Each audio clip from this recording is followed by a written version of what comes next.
Tired?" Porter Smalls looked across the front seat at the driver. The summer foliage was dark around the Cadillac Escalade as they rolled up the dirt lane.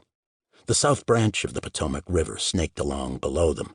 The windows were down, and the muddy, fishy odor of the river filled the car. "A bit. In a good way," Cecily Whitehead said. Whitehead had taken a cold shower in the cabin's well water shortly before they left and dabbed on a touch of Chanel No. 5 as she dressed. The combined odor of the two scents was more than pleasant. It was positively erotic. "I'll drive if you want," Smalls offered. He was a small man, like his name, thin and fit, looked like he might have spent time on a mountain bike. He had white hair that curled down over the collar of his golf shirt, two white veneered teeth, and rimless made-for-television glasses over pale blue eyes. "No, I'm fine," Whitehead said. She buckled her seatbelt over her shimmery slip dress that in earlier days might have gotten her arrested if she'd worn it out of the bedroom. "You finished the wine if we got stopped for some reason."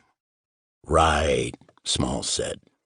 He kicked the seat back another couple of inches, crossed his hands across his stomach, and closed his eyes. Above them, in the trees, a man had been watching with binoculars.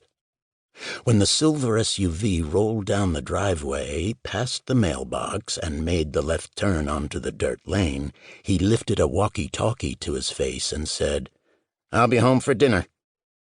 A walkie-talkie, because if nobody within 3 miles was on exactly the same channel at exactly the right time, there'd be no trace of the call.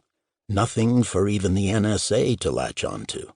Nor would there be any trace of the 5 rapid clicks he got back, acknowledging the message. He was on foot, with his pickup spot a half-mile away. He'd walked in on a game trail, and he walked out the same way, moving slowly, stopping every 100 feet to watch and listen. He'd never sat down while on watch, and had remained standing next to the gnarly gray bark of an aging ash. There'd be no observation post for anyone to find, no discarded cigarette butts or candy wrappers with DNA on them. He'd worn smooth-soled boots, no tread marks in the soft earth. He was a professional. U.S. Senator Porter Smalls owned a cabin in the hills of West Virginia, 2.5 hours from Washington, D.C., close enough to be an easy drive, far enough to obscure activities that might need to be obscured. He and Whitehead, one of his wife's best friends, his wife was back in Minnesota, had locked up the place and headed back to D.C. as the sun wedged itself below the horizon on a hot Sunday afternoon. The timing was deliberate. They would enjoy the cover of darkness when she dropped him off at his Watergate condo. Smalls and Whitehead had spent an invigorating 2 days talking about political philosophy, history, horses, money, life, and mutual friends while they worked their way through Smalls's battered 80s paperback copy of The Joy of Sex. Smalls was married, Whitehead not, but she drove the car because of a kind of Washington logic concerning sex and alcohol. A little light adultery, while not considered a necessarily positive thing in Washington, was certainly not to be compared, as a criminal offense, with a DWI.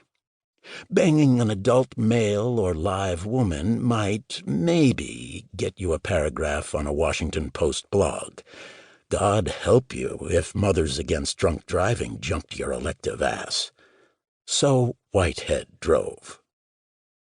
A 50-year-old political junkie and Republican Party money woman, Cecily Whitehead was thin and tanned and freckled, with short dark hair so expertly colored you couldn't tell that it had been, the occasional strands of gray lending it a sly verisimilitude. She had a square chin, making her look a bit like Amelia Earhart. Like Earhart, she flew her own plane. In Whitehead's case, a twin-engine Beechcraft King Air. She owned a mansion on one of Minneapolis's lakes and a 2,000-acre farm south of the Twin Cities on which she raised Tennessee walkers. Smalls's wife didn't know for sure that Whitehead was sleeping with her husband, and the topic had never come up. For the past 4 years, Smalls's wife had been living with her Lithuanian lover in a loft in downtown Minneapolis, a topic that had come up between them any number of times. Lithuanians were known as the sexual athletes of Northern Europe. Smalls was aware of that fact, but no longer cared what his wife did, as long as she didn't do it in the streets. Actually, he hoped she was happy, because he was still fond of her, the mother of his children. He made a mental note to take her to dinner the next time he was in the Twin Cities.